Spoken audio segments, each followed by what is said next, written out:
ఇంకా చూస్తున్నావు? కలలు కన్నడం ఆపి పని మొదలుపెట్టు.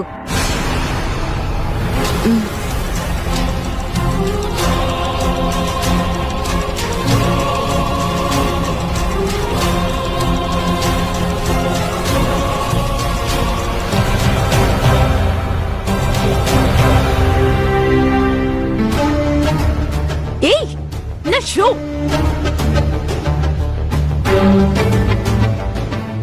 కళ్ళు కనిపించట్లేదా? ఫ్లోర్ క్లీన్ చేయమంటే హారిక మేడం షూ పాడు చేస్తావా? నువ్వు కల్లో నేనే ఇలాంటి షూ కొనగలవా?